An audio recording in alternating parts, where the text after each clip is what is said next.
Hello, everyone. We are live. Finally, we've had a lot of technical difficulties this morning. So if you can see and hear us, please leave us a comment and let us know where you're tuning in from. Let us know if you can see and hear us okay. We've had some glitchy internet this morning, so we're just gonna try and be patient. And technology is such a magical and amazing thing when it works. So I'm Erica Austin from Dogwise. I'm joined this morning by Barb Buchmayer, who is the author of 3 books: Positive Herding 101, Positive Herding 201, and her newest book, which is called Enrichment Games for High Energy Dogs. Hello, Barb. Good morning. Thank you for joining us. I have my high energy border collie here who's looking for his enrichment this morning. So we're doing a lot of sniffing for treats during our interview. But if you hear a squeaky border collie, that's who's here. So if you're joining us, if you're tuning in, please comment and let us know where you're listening from, where you're tuning in from. And also, if you have any of Barb's books, or if you're looking to get them, or if you have them but haven't read them yet, we would love to hear from you all. So feel free to comment with where you're tuning in from, and if you have any of these books, or if you have a high energy dog, border collie or otherwise, we want to hear about it. So Barb, you've got 3 books. You've got this newest book, which has been very popular. It's a bestseller. Dogwise has been to 3 conferences in the last 2 months, and we have sold out of this book every single time. And I think that part of that is because you chose a really good title. And having enrichment games, you know, we have a lot of brain games that we love to put our dogs and have our dogs doing mental games. But when we've got dogs with lots of energy that need to move, that's kind of a different thing. So can you talk about how this book came to be? What was the inspiration for it? And how you found it to be helpful with people who, if you've gotten any feedback from this book, people who've read it so far. Well, thanks for having me, Erica and Dogwise. Appreciate it very much.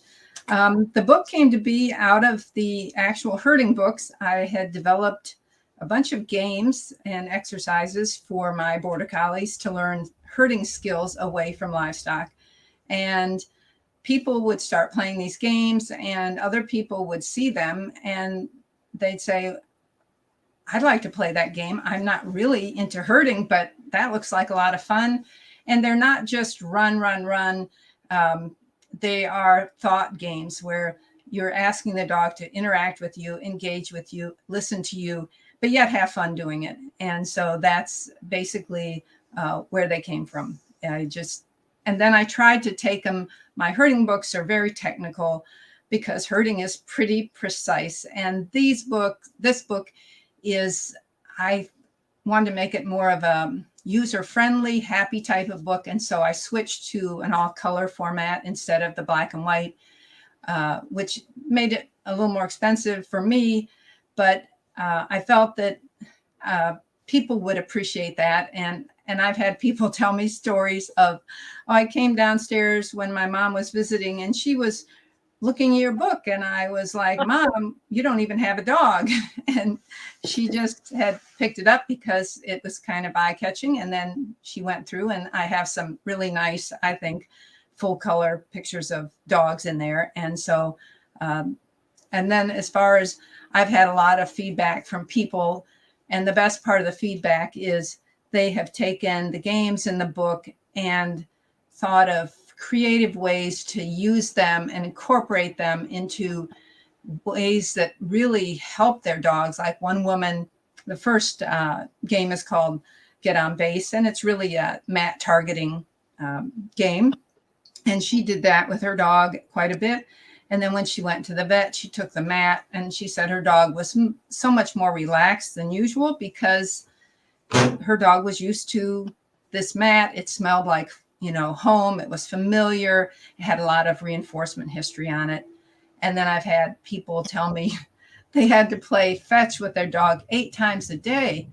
And they started playing some of my games, and now they're down to 3 times a day, which was amazing. And they're hoping to reduce it even more because fetch can expend energy, but a lot of times you don't get much mental energy. You're using physical, and you really want your dog to use both if you want them to relax.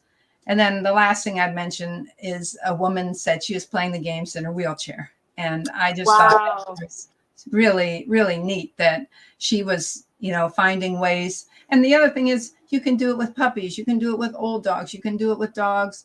Some of the games with dogs that are recovering from, surgery, and, you can do it fast or slow, and you can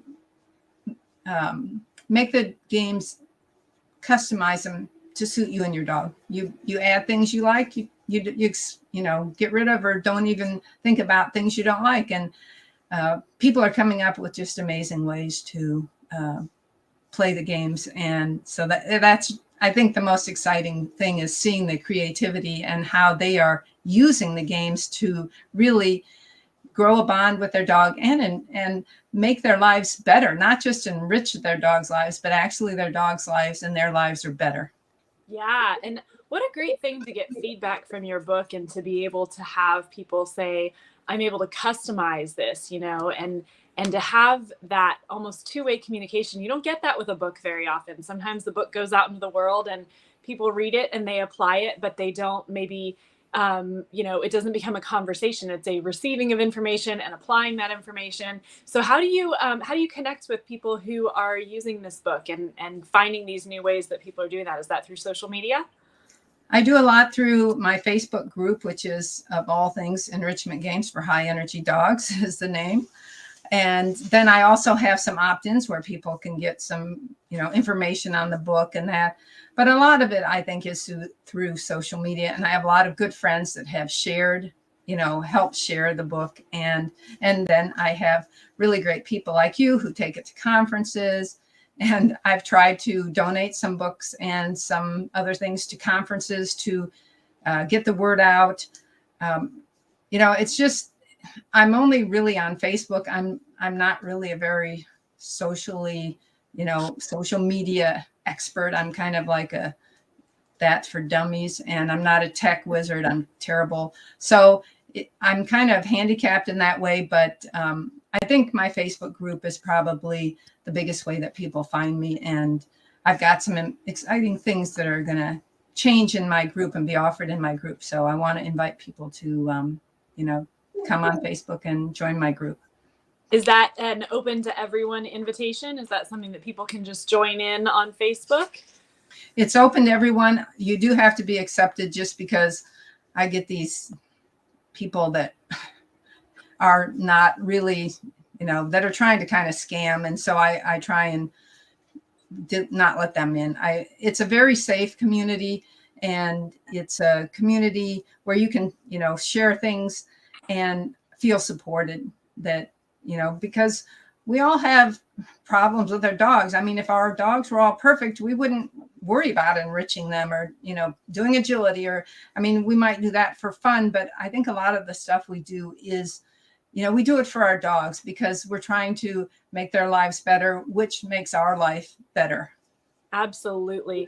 I think that a conversation that's been ongoing. We have a book by Ali Bender and Emily Strong called Canine Enrichment for the Real World. And when this book first came out, and oftentimes at conferences, people pick up this book and they think, this is great. This is going to have all these brain games in it, and it's going to have all these things to do.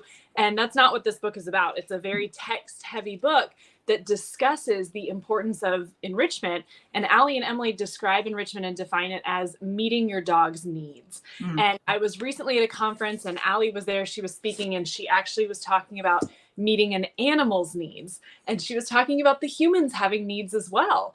And for us, we do have a need for our dogs to not be on 24/7, or maybe needing 8 games of fetch a day. That's a lot, and those of us who are blessed enough to share our lives with border collies or with shepherds or other high energy breeds, we do need to find an outlet for that energy, because while we'd love to have a dog that just cuddles on the couch all day, that need for physical exercise, for mental enrichment is there.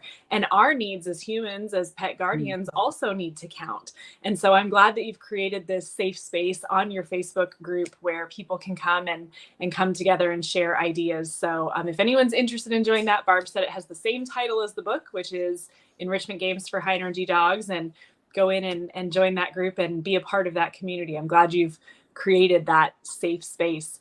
We have got people tuning in from all over the world who are coming in and able to join us today. We've got Lisa from North Carolina, Monique from Belgium, and her white shepherd says hi.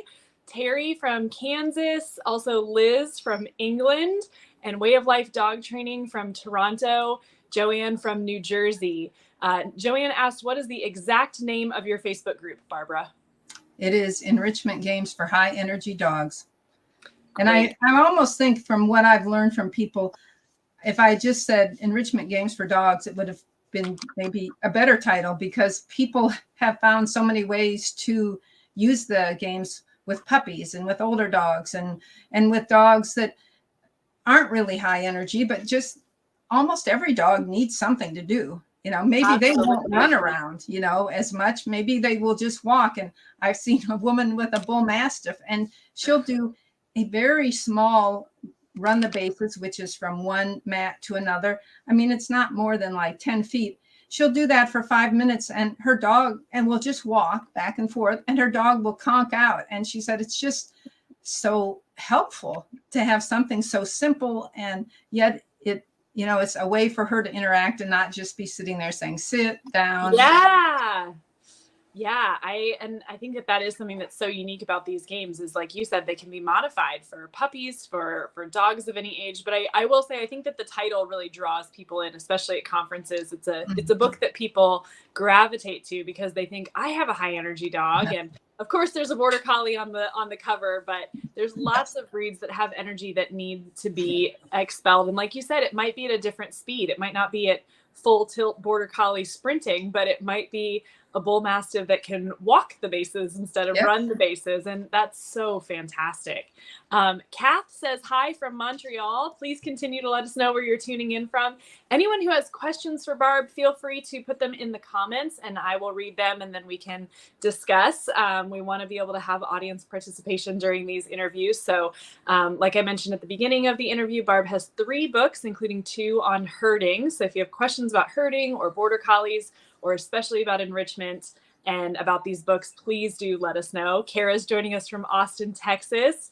And Donna Reeves says, my Great Dane puppy is high energy, but then crashes. And isn't that the best, when they just crash because they're tired from something fun and not from something that's maybe overly repetitive? Or I liked what you said, Barb, about, you've sometimes got let's just ask them to sit, or one of my favorite things to teach new clients is the puppy push-ups, where they're, going from a sit to a down to a sit to a down. And that's great because it's using those muscles. Or maybe you add a stand in there and they're using their legs, but they're not moving a whole lot. Something that I loved about this book, you have a quote and we shared it on our Instagram page, that the beauty of these games is that the dog is doing a lot of moving, a lot of running around, but the human, the handler, can move as much or as little as they want. They could even just hold still. They might not have to do a whole lot. Can you kind of expand on that and how that came to be, how that benefits both ends of the leash on this one?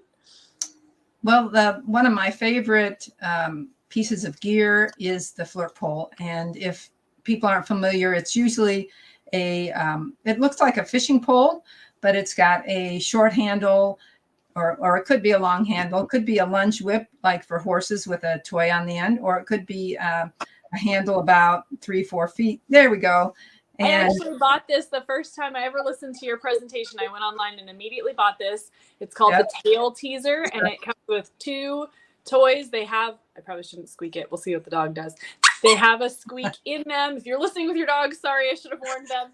And then it's, like she said, it's got a long handle and kind of it's almost, someone said that it looks like a giant cat toy, which I think is not a bad description. It is. Kind of this long pole with a string on the end, and then it's got the toy as well.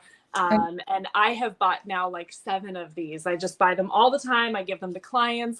My dogs love them. They have to have their own special closet where they live behind a closed door, because the dog will go get it and bring it to me. They're like, let's do flirt pole games. So Barb was the one to introduce me to a flirt pole, and I'll let you say more about it, but I wanted people to be able to see what it looks like. No, that's very cool. No, the thing I like about that, the tail teaser, is the handle is flexible. So there's 2 things that come from that I like. One is it makes it easier on your arm and wrist because there's some flex.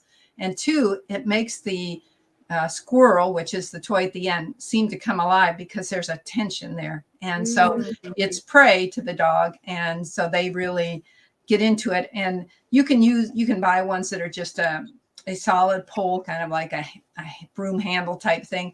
But to me, I like things that are easy on my wrists and hands and shoulders. And so that's one thing I really like about the flirt pole. But so one of the things with that is people have used those a lot over time, but more as a distraction. So can my dog sit while I move this toy on the floor? And you can almost do the same thing with a toy hooked to a string or something. But with this, you can fly it. It can be on the floor, and you can ask your dog to do things. And if they don't, you can fly it right back to your hand. So it's like a squirrel that you control, which is, to me, about the best thing in the whole world, that, you know, with these dogs that are so prey driven. And then we go into way, way more than, you know, just have your dog sit and see if they can sit while you move this. My games start out with cone squares. You get the dog going around a cone square, both directions, and then a cone circle, and you add some kind of cue telling them which way to go, so they know they're, you know, clockwise from counterclockwise. And then we can add in the flirt pole, and all of a sudden it's like, this is a game that I say your dog won't want to miss, because they get so excited. And so you have to introduce it. Of course, you always want safety first, and your dog has to be able to take a toy when you ask and release when you ask. And it can be difficult because they get so into this. They think it's like they've caught some wonderful prey, and they don't want to release it because it's kind of fighting them. But it's really important to get that down so that you don't have to fight your dog, that you can reinforce them with it. But then when you ask them, you can stop your movement and they will release it. But then we can get the dogs going around a circle, and in both directions. We can do flying changes of direction. So the dog's going, let's say, circle, which is clockwise, and you can just say arc, and they'll flip around and go the other way. They can walk, trot, canter, run around the circle. You can take it outside, which you always want to be on a safe surface, of course.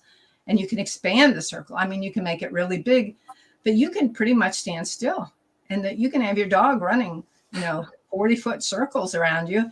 And you don't want to have your dog just running round and round, because that's in herding, that's orbiting, and they kind of lose their mind. So you might have your dog go clockwise a quarter circle, ask them to stop, down, and then maybe put some jumps out there, or you can lead them with your hand. There's so many ways. And one thing I have to say is agility people get kind of nervous, because in the book, I lead with the opposite hand that people use in agility. And they are like, well, should I go to that hand? No, just all of this can be customized to your dog. If you lead with your, kind of in front of your dog, like your dog is following your hand and your shoulder, which I understand, then you just use that and go that direction. You just have to be consistent, but there's no reason, to change. And that would definitely, not be good for your agility. So you want to, and the other thing is, like when I do healing, I do it on both sides, but, I use a different cue. So it's not the competition healing that people use in obedience. So, feel free to adapt these any way that makes sense to you. And that's, I'm counting on people to use their best judgment and, not get their dog confused. Just try and, do things that, okay, in agility, I lead with this hand. Okay, I'll lead with this hand. And I say you can use either one. And if I could go back, but I'm not an agility person, I would have done it the opposite way. But that's just what was comfortable to me at the time. We had a comment. Harry said, I love the exercises that you have for people learning how to handle the flirt pole. And I think that sometimes in dog training or just in handling, that an often overlooked skill is teaching the human the mechanical skills of how to operate the tools that we're going to be using, whether that's a clicker or sometimes the reinforcement where that's going to be placed, how it's going to be delivered, and so to be able to have some exercises that are just for the people, just a little positive reinforcement for you, Barb, that Terry wanted to offer, that giving us that opportunity to let's practice without the dog there so that we can figure out how it works and how it moves. And like you said, this flying squirrel that's on the end of our flirt pole is such a great way to be able to control the environment. I know that my dog loves to see squirrels out in the big wide world. And so being able to have something that I can actually control can really help with some of that impulse control. And like you mentioned, this isn't not just about physical exercise, just like herding sheep isn't about running as fast as you can. This is a brain thing. This is something that we want them to have mental and physical exercise. And when you were describing, having your dog run around you in a circle, but not just running in a circle, and that's been a conversation that people are starting to have about fetch, is it's so repetitive. There's maybe not a lot of brain work involved. So the idea of maybe run a little bit and then stop and switch directions, that's really such a great tip. For people who are new to herding or to having their dogs go in circles as opposed to in a straight line, can you talk a little bit about why it's important to use a counterclockwise and clockwise directions instead of left and right for your dog? Well, sure. Yeah. People start to think, oh, it'll be, it won't be that hard. I will just use right and left. I'm familiar with that. But the problem is when your dog is standing next to you, their right and left are your right and left. But when they are opposite you, like if you're at 6 o'clock on a clock and they're at 12, then they're opposite. And so all of a sudden you're thinking, well, now if I say right, which is that, it's their right or my right. So I always think of the circling cues from above, like you're in a drone or a helicopter. And I use clockwise, I use circle or come by for herding because of the C's. And then for anti-clockwise or counterclockwise, I use way to me or arc. And they're just suggested cues. People can pick whatever they want. They can call it banana. It doesn't matter. And I do tell how to add the cue, but you always think of it from above, because then your dog's always going clockwise or counterclockwise, no matter where they are on the circle. And so that really, it's not, I still get confused sometimes. I was working with a man who had done herding for 50 years and I've heard him give the wrong cue. So it's like, it's okay. I guess that's another thing that I want to emphasize is, we're having fun with our dogs and they're going to make mistakes and we're going to make mistakes. And people tend to, oh, I made a mistake. Oh, that's okay. I feel bad. But when their dog, if they say circle and their dog goes the other way, they're just like, what is wrong with you? It's like, it's not that important. And, you know how to deal with it. So just, turn, if you're starting to turn and your dog goes the wrong way, just turn towards them. Or if they, if you give a cue and they start to head clockwise and you cued counterclockwise, just turn your shoulders back the other way. Or if you have a stop cue or a down, then just stop your dog. I mean, we're doing this for fun and you're trying to engage your dog's mind. And if you ever see your dog wanting to go one direction, that's immediately when I'll ask them to go the other direction.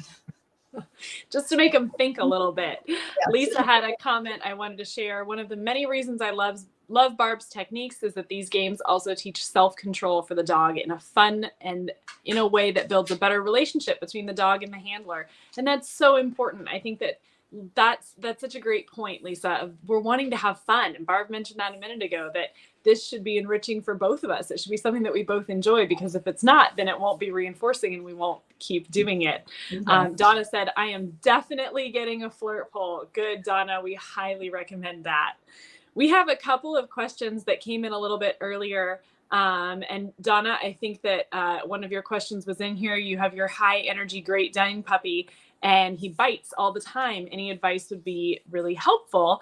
And Barb, you talk about maybe how the flirt pole might be something that would meet that need of needing to get your dog needing to put their mouth on something. So first, before I do that, I'd like to talk to people about the flirt pole. A flirt pole can be dangerous. You either want the squirrel on the ground and your dog can chase it. You can move it and you can run. For a long time, I didn't realize I could move. Amazing that I could walk. And then you fly it back to your hand, but you don't want it, like 4 feet off the ground, because this is a squirrel in your dog's mind and they are going to jump for this. So you don't want it, you don't want them jumping and twisting or hurting themselves. So a flirt pole is my favorite gear or, type of equipment, but you also want to practice without your dog, get good at handling it so you can place it where you want the squirrel and get it back to your hand when you want to. So you know what you're going to do, and your dog doesn't have a chance to jump and get hurt.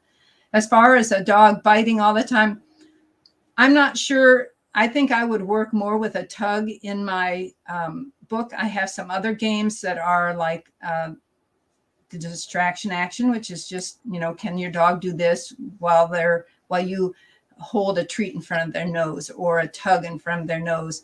And then I would work on getting my dog to tug, like, yes, and let them tug. And then I'd really work on the release so that they learn not only that it's great to take the, grab the prey, but then to release it. And to do that, you might have to offer, stop the tug from moving and offer a really smelly good treat, and just to get your dog the idea. Or maybe offer another tug, an exact same tug, or even a higher value tug, and move that and ask them to release one and get the other one. And then that grows into the engagement game, where once your dog can do that they can take things and tugs on cue and release on cue. Then we're going to start putting those out away from them and have them go to the tug, but on the way, maybe stop and sit and lie down, and then go get the tug and hopefully bring it back. And if your dog doesn't retrieve, you can tie a little string on it.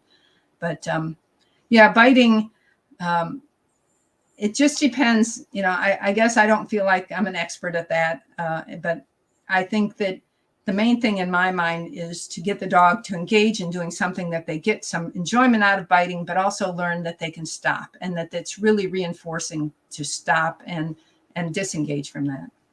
Absolutely. I think that that's something I learned in my training journey of, like you said, I used to teach puppies, trade for a treat. We'll be playing with this game and it's really, really fun. And then it goes, I call it going dead, just goes limp. Your little tug toy, just stop putting tension and movement into it, make it boring, and then trade for a treat. And that works most of the time. But when we think about functional reinforcers, eating food and playing this game are a little bit different. So sometimes it's important to have a second tug toy that you can whip out and say, oh, look, this one's alive over here now, but that one's dead, and just building up that time in between. But I think what a great tip to think about teaching your dog to release, to take their mouth off of something.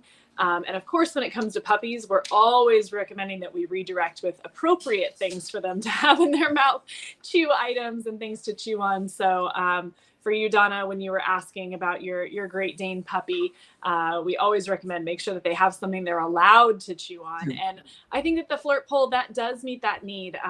One of the things that I've read a couple of books on and talked to the author, Simone Mueller has a book series called Predation Substitute Training. And her first book in the series is called Hunting Together. And she talks about how your dog has this predatory motor sequence where they're stalking and they're chasing and they are grabbing and shaking and that kind of a thing. And I love that the flirt pole gets to bring those things out in our dogs.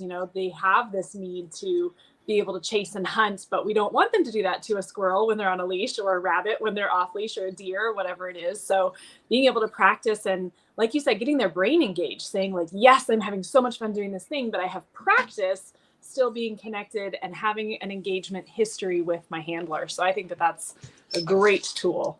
One other tip I'd give if your dog won't release, besides having the tug go dead, is to not shove it, but just put a little pressure towards your dog, because prey does not move towards your dog. And that is a lot of times a dog, they don't really like that. I mean, it's like, it's almost a surprise. And I would say it's not really what I call aversive. You're not going to jam it down the throat, but just that pressure, it's surprising because prey does not come towards your dog. And so, to That's get a them, good point. get them to stop just enough so that they can even focus on another tug or a treat. Yeah. Because they can really get into it, boy. You can really get into those. Become your dog's favorite thing to do. They're not going to want to stop.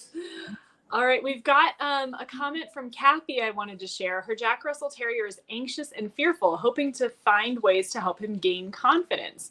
Barb, do you find that people give you feedback about using these games and how it changes their dog's confidence level? I do. And I think that's one of the reasons that I encourage people to practice the games before they introduce their dog, practice their mechanics, because to me, I find it difficult if I'm trying to figure out something and I'm going to show my dog or a person. If I'm not confident and I don't know how to do it, then I make mistakes and I just lack that confidence. And I think with the games, anytime, like with the flirt pole, if you go out there and you've never done anything with it, I don't want your dog out there with you. I want you to, play with it, even if it's 10 minutes and practice so that you are confident and feel like you know what you're doing. And you're still going to have, I even go into where am I going to, what cues am I going to use? Where am I going to reinforce? Am I going to use a tug? Am I going to use treats? And so I think our dogs read us very well. And if we're confident and start with just the most simple thing, that get on base is a really good confidence builder because you've got a nice big base. The dog, you put it right in front of you. If your dog comes to you, they win. It's very simple. And then you feel like your dog's doing well, and they pick up on that and they say, oh, I'm doing really well. And then you can add another base, and they don't have to be very far apart. And it's just, I think dogs are like us in a way that if we feel that we are, we're getting it, we're killing this. And even if it's a simple thing, just like when somebody's learning to drive, for us, it seems like, well, that's not that difficult. But, I remembered to turn on the blinker. It's a win. It's a win. And I think the confidence, a lot of it comes from us feeling confident and knowing, okay, well, there's 3 ways you can play this game, but, I'm afraid this might bother my dog, or, so I'm not going to use that one. And I've also heard from people that have dogs that have trouble going out, that they get, around other dogs and they're reactive, and they need games that they can play in their house or in their backyard because they can't take their dogs out, or if they do, it's can be stressful. And so these are games you can play without a lot of people around, in the privacy of your own house or, in your yard. And I think the more comfortable you are, the more comfortable and confident your dog will be, because we start out really simple. It's not hard to win. And that's important. It shouldn't be hard to win. This should be fun. It should be a game. For those of you who might not have heard at the very beginning, Barb was mentioning that she has a client, someone who gave some feedback that they used the bases game when they went to the vet, and it really built up the dog's confidence because the mat that they had been using, or the towel or blanket, was familiar and it smelled like home. And I think that when we think about that, you were even mentioning driving a few minutes ago, of sometimes you have to remember when you're first learning, like turn on the blinker and check your blind spots. But now it's just, oh yeah, I know how to do that. And I love that idea of that dog being at the vet and being like, oh, this is new and it's scary and I'm not quite sure, but I know how to do that. Like, I don't even have to think about that. Yes. And just thinking about the application, Dogwise is releasing a book later this week called Veterinary Cooperative Care. And we're trying to find ways for dogs to be more comfortable, all animals, but it focuses on dogs and cats, to be more comfortable at the vet. And thinking about the applications of that, if you're talking about running the bases, could you put one of your mats up on the scale so that the dog starts on a mat near you and then is sent to the other mat and able to just voluntarily get up on the scale? What a great way to be able to apply these things that your dog thinks are fun. I tell people all the time, it's all trick training to dogs. We have like tricks are fun and this is obedience, but to the dogs, it's all tricks. It's all behavior. And so what a great thing to be able to make that be fun for your animals. Terry had a comment that she shared I thought I was pretty good with the flirt pole until I did the exercises without the dog. And that happens to all of us. Sometimes we think we can do this and then we give it a try. And I always recommend to people, video yourself when you're training, because you'll see where your mechanics really need some work. So I think that's a really great thing to practice without the dog a couple of times. Donna said, great advice. Do you have any videos on YouTube, Barb? I have a bunch of herding videos, but I have some videos in my, for the enrichment games, I have videos, a few videos in my group. And I've invited people to share videos of them playing the games. And I think there's a couple videos on Amazon, the enrichment games site, or, what do I want to say? The page. Yeah. The page. There, a couple people have posted some enrichment games. I think both of them are get on base, but they're pretty simple. And what's so interesting is there are step-by-step directions in the book, but yet when people play the games, they really put their own spin on them. Like sometimes I'm like, that was what they got out of that, huh? Well, okay. If they're happy, I guess that's the thing. There's no competition. There's no prizes. There's no, titles. So you're doing this for you and your dog. You're not doing this to get a prize or win anything. The prize is you grow a relationship, a better relationship with your dog, and they gain self-control and they gain skills, because, if you do a bunch of distraction work and then a car goes by, your dog is going to be a little bit less distracted. Certainly you're going to have to work on that. And again, you'd always want your dog to be safe, but any of this stuff that you do is going to build into your dog's confidence, their skill set, and build the bond with you. And that's fantastic. And that's what we want ultimately, is for this to be something where we're building up our bond, for our dogs to get their physical and mental enrichment needs met, and being able to generalize to new environments. I think that's fantastic. We have a question from Jane O'Neill asking, do you agree that teaching a dog to put his toys away is meeting his herding instincts? Do you have any thoughts on that for us, Barb? I don't think it would be hurting them in any way. I'm not sure it's really meeting. I guess if I were going to do this and I wanted to apply it to herding, I would separate the toys out, or have the toys out in front of me. And then I would have the container right in front of me, right next to me, so that the dog went out and brought the toys to me, just like they might bring sheep or cattle to me, if, and so that's one way I could see that possibly. That might be an interesting thing that you could add into the circle game. That's something. Yeah, there's so many things. Like, I always think herding. When I learn anything, I was just having a conversation with a woman from England about this. Oh, I read about what you said, and I can apply this to herding, and it's very similar to what you're doing.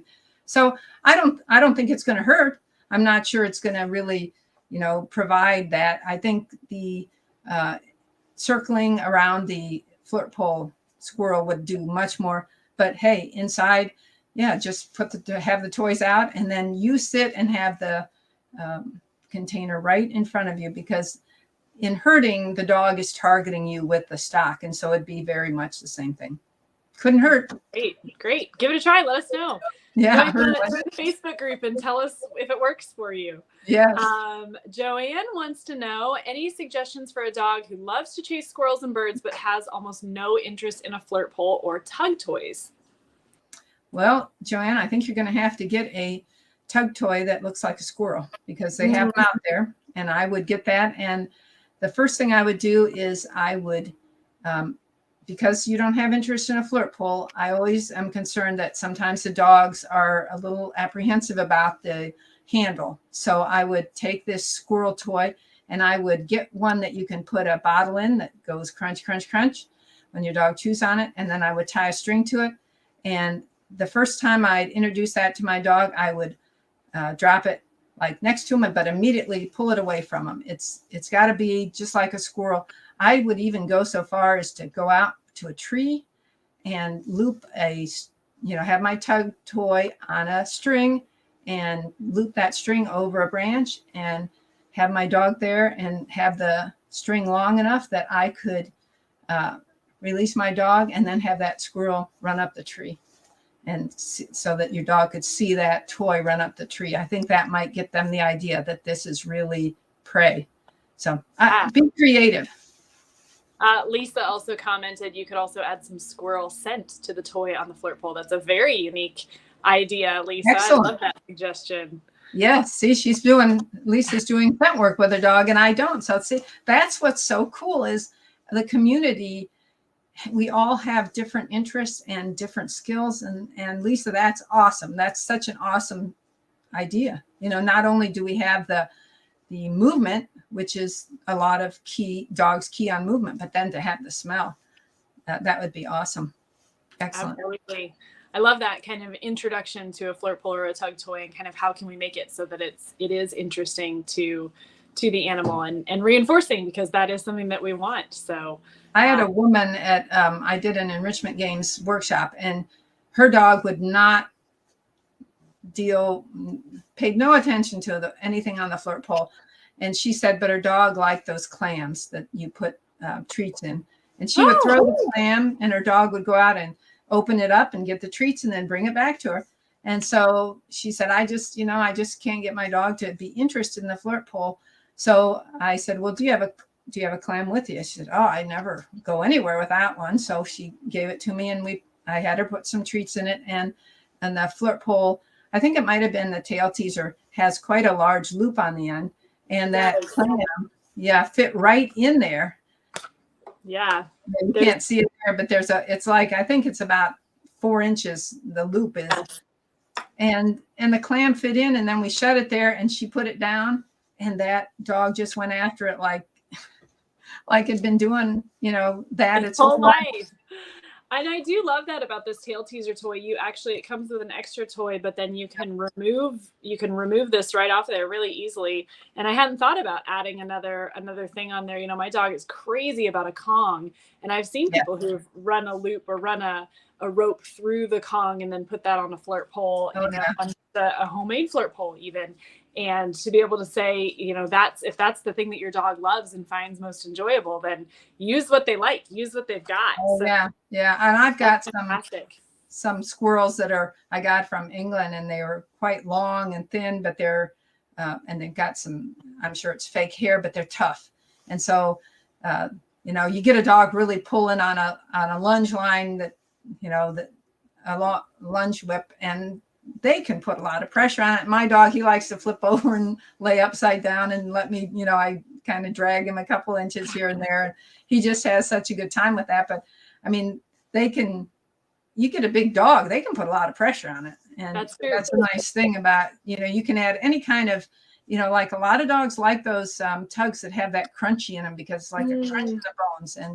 And so, I think find out what your dog likes and use it. Joanne just said, thanks, good ideas. I've tried rabbit scent and that hasn't worked, but I'll get some squirrel scent. Love the idea of moving the toy up the tree.